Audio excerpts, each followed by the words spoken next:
Today we're going to make Texas style brisket on a pellet grill. Let's get started.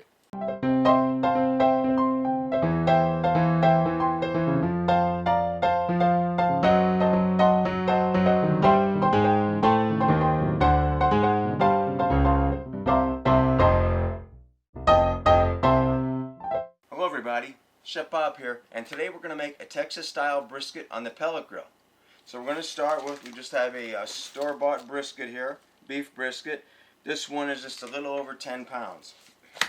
So I'm going to show you how to trim it up, get it on the grill. Now if you're looking for a non-Texas style, and I'll explain to you what that means in a minute, but more of a traditional rub and injected based brisket recipe on the Masterbuilt electric smoker, I'll put a link below. I made a video on that a couple of years ago. But today we're going to be talking Texas style on the wood pellet grill. And Texas style is typically a salt and pepper based rub only. So we'll go into that and I'll just show you how to do some real simple trimming. Nothing too difficult or hard to do. So we'll start with just get a nice sharp knife and a good cutting surface and some paper towels. We'll just cut this wrap open here.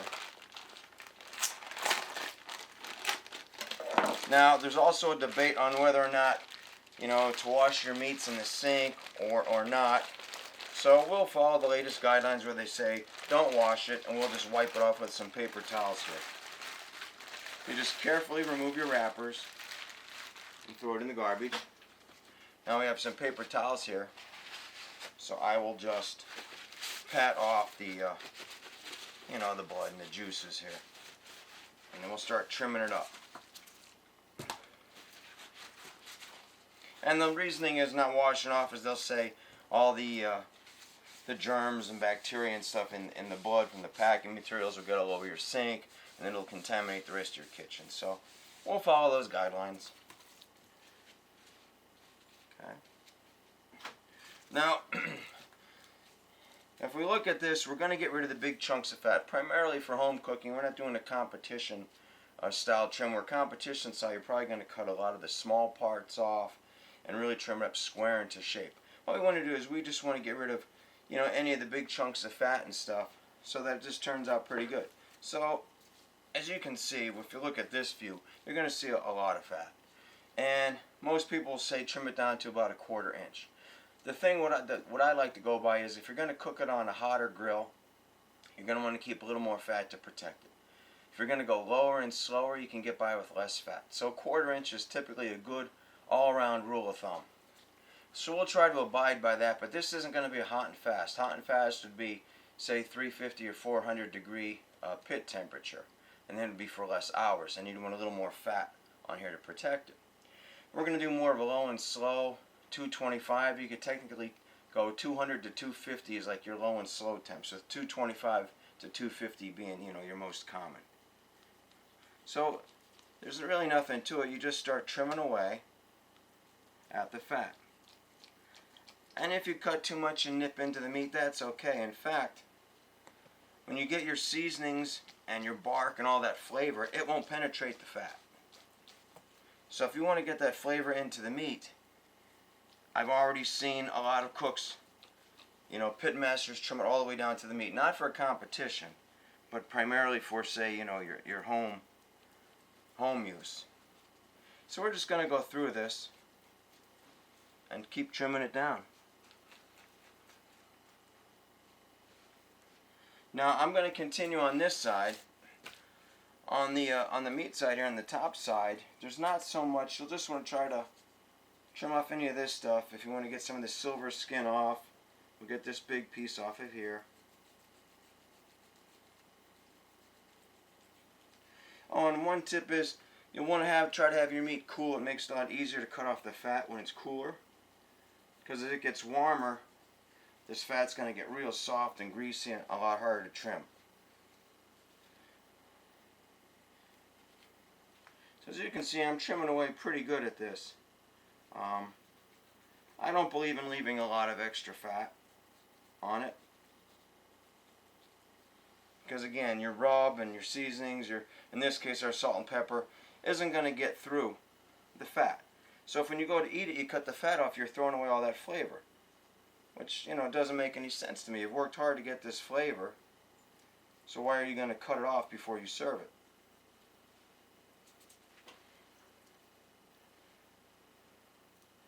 I'm not going to go, again, not too heavy-handed here. I don't know if it shows up on the camera, but they have what they call the silver skin. That's that little bit of membrane. And if you can cut that off. But again, as a lot of people say, you could go on and on, just trim this for quite a long period of time. So it depends how much time you have and how perfect you want to trim it up. And I'm pretty much just trying to get off any of the easy stuff to take off. Not spend too much time.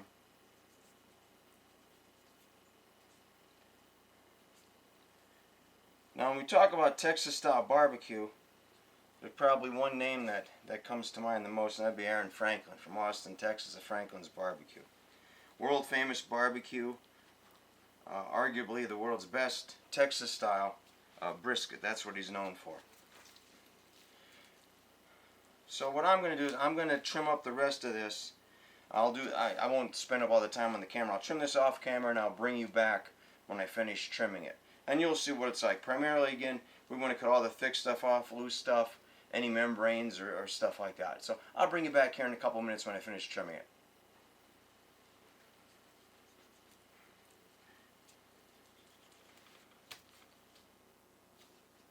Okay, I finished trimming it up, and this is what it looks like. As you can see, I cut a lot of the fat off of here, the hard fat, which you don't want. And on the top, I shaved it down pretty good on this side. Now I just want to point this out. As you see, I nicked through here, which you really don't want to do that. But I want you to know that's not a problem. Don't worry about that.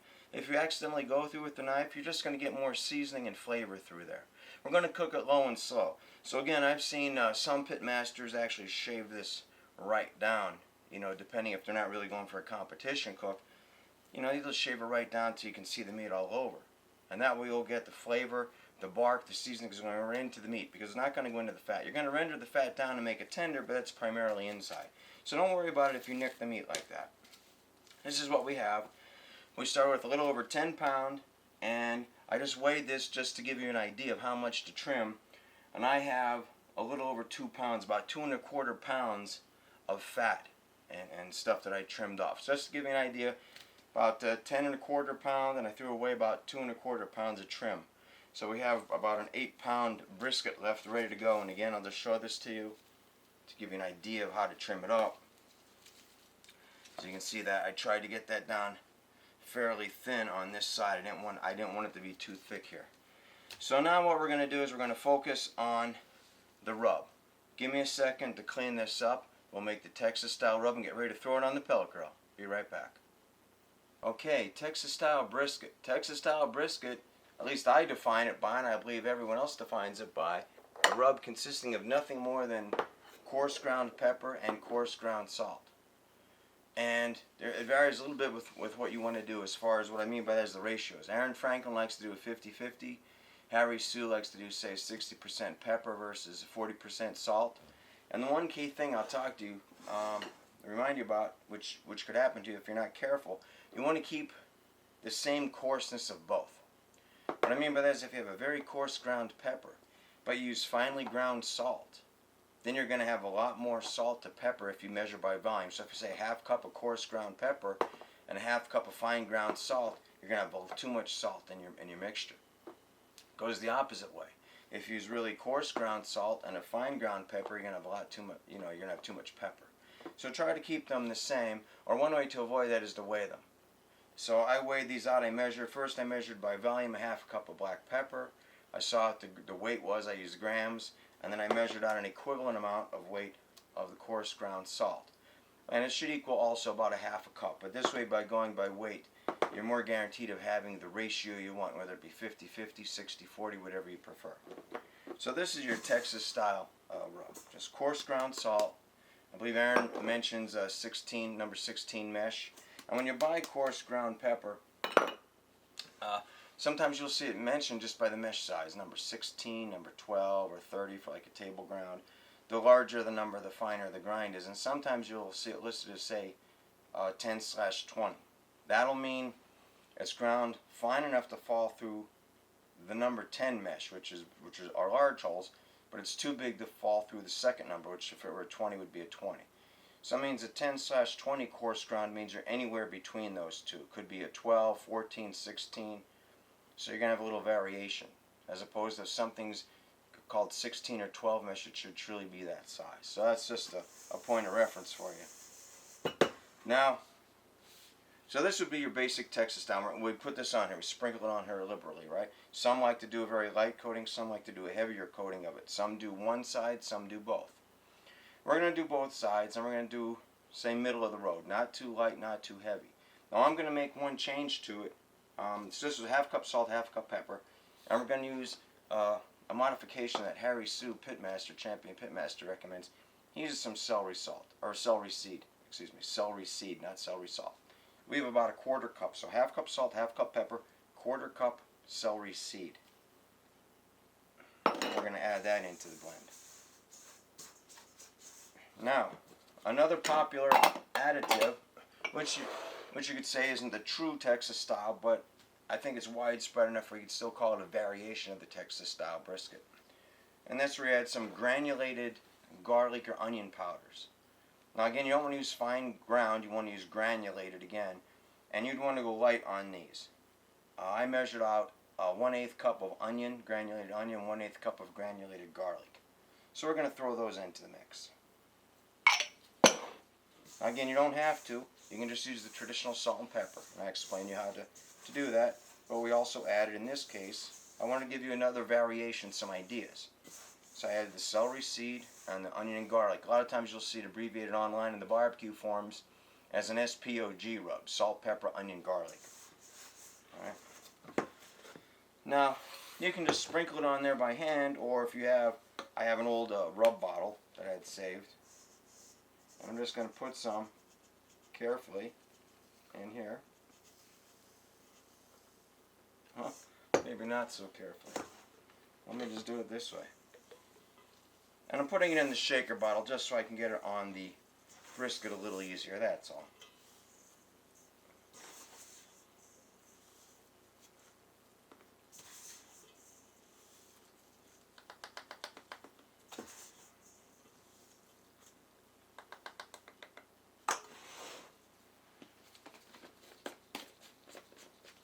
Okay, there you have it.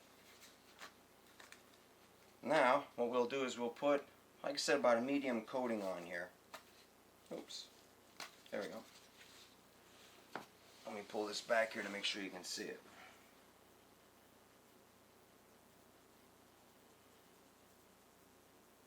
And just get it on here liberally. Excuse me, the pepper dust. Now, as you notice, I didn't put anything on here. A lot of people put maybe oil on here or mustard or something to help this stick. But what I find is typically the meat is moist enough where I don't have to add anything. I've seen Harry Sue add Worcestershire sauce. Aaron Franklin, he likes to use oil first. I've also seen Harry do the reverse, where he puts the rub on first, then he puts Worcestershire on second. Again, you can experiment and try your own. I'm just trying to give you different ideas on what to experiment with at home.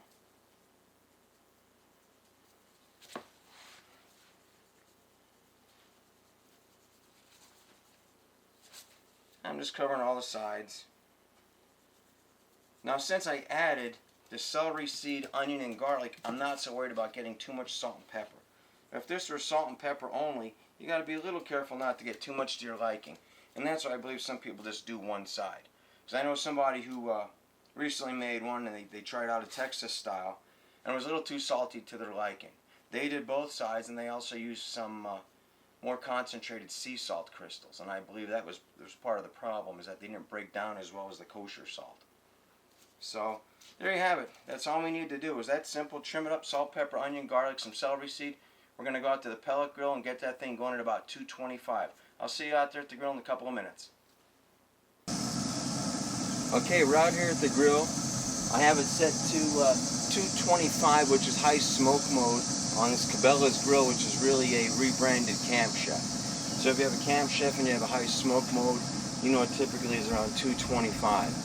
And if you have any other brand, I would say set it to 225 to 250 would be the ideal temp for what we're going to do today. Now I also have a water pan in here, And that's to keep it moist. I don't want it to dry out. Now regulate the temperatures and keep a moist environment. One other thing is on your grill, know your grill. So most grills have a hot spot and a cold spot, or a little uneven. So what we're going to do is we're going to try to position the brisket so that the thicker part is on the hottest part of the grill. And if you have a hotter top versus bottom, you'll also want to put the fat side towards your hotter part. So if you're hotter on the top, we'll put the fat on top, hotter on the bottom, put it on the bottom. Again, that's to protect the meat and keep it juicy. So my particular grill, it tends to run hotter on the right side. So I'm going to put the thicker part of the brisket on the right side. Since the convection, it's pretty even temperature in all pellet grills. And with the water pan underneath, I'm going to say that this will be cooler underneath it. So I'm going to put the bare side of the brisket facing the water pan and the fat side on top. The thinking is that the heat's going to come up with the smoke, hit the top hit the top of it with the fat side and render it down.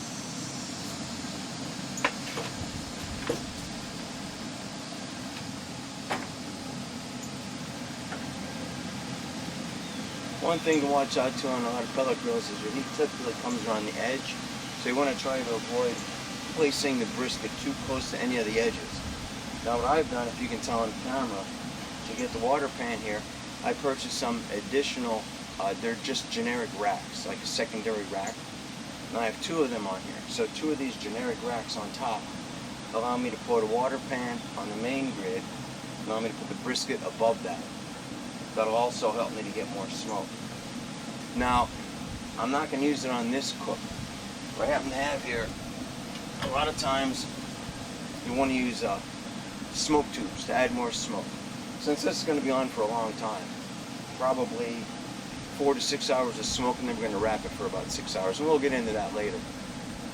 But if you're cooking a shorter cook and you want some more smoke, you can use smoke tubes. You can see these are quite smoked up here. This is more of a hexagonal shaped one, so it doesn't roll around, and this is an oval shape. So again, whatever you like, and you would just fill these with pellets, light them, and you could place them somewhere like so. We're not going to use them today. I just thought I'd mention that in case you've heard of these and want to know. These will add more smoke. So if your pellet grill has a PID controller, they typically tend to give off less smoke, but they're more accurate temperature-wise. You may want to add a smoke to it. This does not use a PID controller. We get more swings, but we get more smoke, so we're not going to use it. Anyway, we're set at 225. I'm probably not even going to look at it for about 3 to 4 hours. We'll just check on it, see how it's going, and then maybe at about the 4-hour mark, we're going to wrap it up, and I'll bring you back here to show you how to do that. So sit back, relax, and see you in about 3-4 hours. Okay, we're back. It's been about 5.5 hours, approaching 6 hours now, and I haven't touched it. It's been at 225 on the high smoke setting on the pellet grill. So let's take a look and see what it looks like. Looks pretty good. Nice mahogany color. As you remember, I had the drip pen under here with water. I didn't have to refill it. I just filled it initially. And it's looking pretty good. So at this point in time, let's check the temperature first, but I'm going to wrap it. We're probably around the stall temperature. I put in the point's reading about 151, and the flat's reading about 170. So that's about expected. Again, it's been about 5.5 hours. So now we're going to wrap it in some butcher paper. And if you're asking about the tomatoes, they're just to hold the paper down because it's a little windy at times.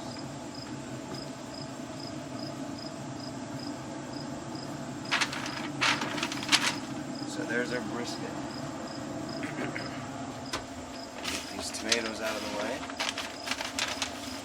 Now, if you want, again, if you're using a pellet grill and you want to get more smoke, you could do more time at that, or as I showed you before, you could use a smoke tube, and that will add more smoke. But this should be a good mixture of the rub and the smokiness, not too much of anything. As far as the pellets, I was using primarily apple pellets, an apple blend.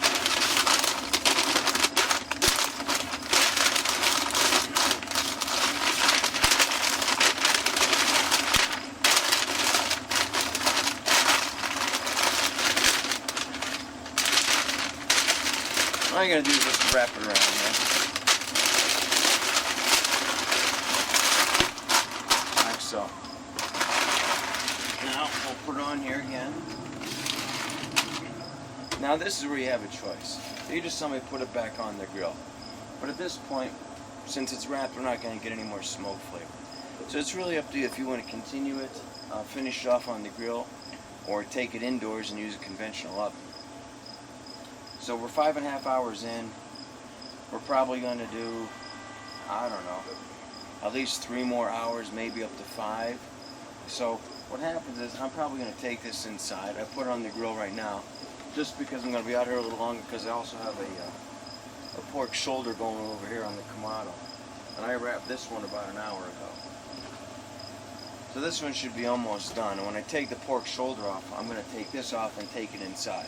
So just to let you know, you don't have to do the whole, 8, 12, 15 hours for a brisket, depending on your size. You don't have to do the whole thing in the grill the whole time.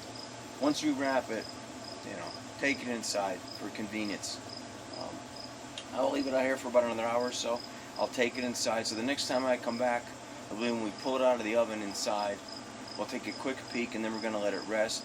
And then for the final presentation, we'll take a look at that. So anyway, see you in a couple of hours when I pull it out of the oven.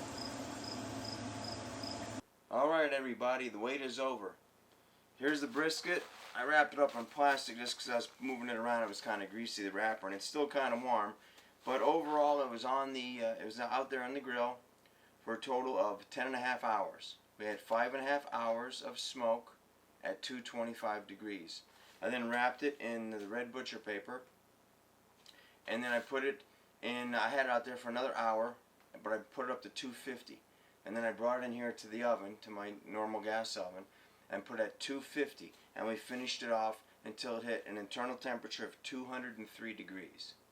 So we did it at 203 degrees. It was a total of 10.5 hours, 5.5 at 225 in the smoke mode on the pellet grill, and then the remainder of the time in a normal gas oven, just getting it up to temp.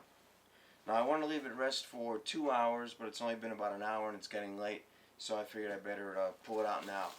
So last I checked, it was still around 150, 160 degrees before I wrapped it up. In fact, I wrapped it up because I wasn't sure if I was going to finish the video, because it was getting late, but I figured I better finish it. So let's see what we got. Still kind of warm. Feels tender. I haven't looked at it since we wrapped it up. The moment of truth. Wow, look at all that juice.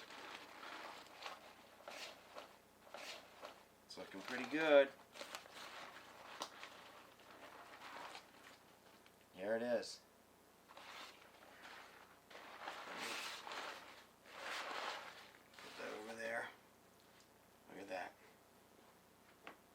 That looks fantastic. We're going to cut into this bad boy and see what it looks like. It's so juicy. Juice is everywhere. Okay.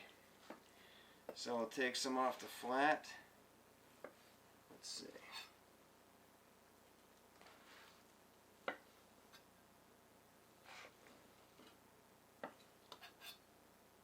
Let me get a nice piece for the camera here. So there you see, we'll just do up. Yeah, pulls right apart. Super tender.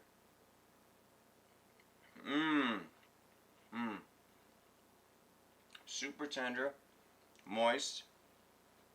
And I'll go over what we did with the seasonings too. Let me just cut a little bit more to take so you can get a look at that.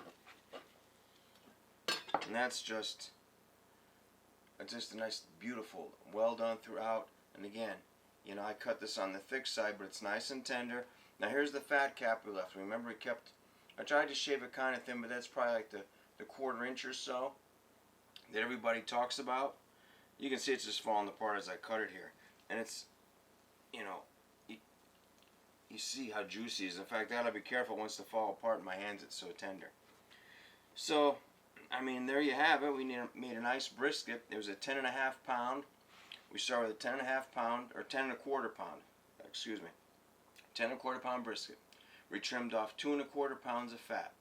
We just did a quick trim, and we talked about in the beginning, when you trim it, think about how you're going to cook it. If you're going to cook it hot and fast, you're going to want to leave a little more fat on it. If you're going to cook it low and slow, like I did today, then you're going to want to trim it down a little bit more. You don't need as much fat to protect it, because since you're cooking it low and slow, that'll take care of it. You won't have to worry about it so much. For seasonings, we did a step above the standard Texas style, which is coarse ground salt and pepper. Remember to keep the grinds the same, measure by weight, not just volume, so you get the right ratios you want, whether it be 50-50 or 60-40. We then added some celery seed to it. We did 1/2 cup salt, 1/2 cup pepper.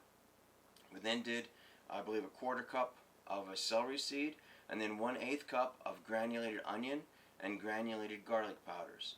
So we did an SPOG with celery seed. Salt, pepper, onion, garlic, and celery seed. We put that on there liberally. Put it out there at 225, 5.5 hours. Another 5 hours at 250 in the oven. We wrapped it up. When it hit about 100, it was 170 in the flat and 150 in the peak. So we wrapped it up at that point, and that was after the 5.5 hours. We wrapped it up, finished it off, and here you go. So I just want you to think about all the things I talked about. Don't limit yourself to just, hot and fast or low and slow. I talked about the different options you have, and keep those in mind when you're doing it. Do you just want salt and pepper? Do you want to add something to it? And naturally, you could always add more. You could have added some paprika or whatever you'd like to the mix. But hopefully this is a good starter or a basic recipe for you to get started on your own brisket. And it's not that hard to do. It's just very time consuming. And I'm going to cut in one more piece here.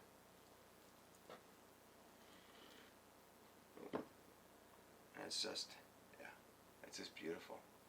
I mean, I don't know if it's picking up, but I mean, it's glistening, and we let it sit here for a while. There's a lot of juice on the board, and it's just, it falls apart. It's very tender, delicious, juicy. So, I hope you enjoyed watching this video. If you'd like to see more barbecuing videos or any other kind of videos, let me know. If you saw in the one segment, I also made a pork shoulder today in the Kamado grill. Maybe I'll do a video on that. That turned out great. That's already put away. I sampled some. That was delicious. So maybe I'll make a video on that. But let me know what you'd like me to make on the grills. I can use a Kamado grill, a pellet grill, electric smoker. Let me know what you'd like to see, and I'll try to get those videos out there for you. So again, thank you very much for watching. Please try this at home. I think you'll really enjoy it, and it's worth the effort. So thank you for watching. Have a great day. Oh, and if you like this video, please subscribe to my channel. Click the thumbs up or like buttons, and leave a comment too. Let me know, what your favorite barbecue brisket recipe is. How do you do it? Hot and fast, low and slow? What type of rubs or seasonings do you use? Do you inject it? So let me know what you do. So thank you for watching.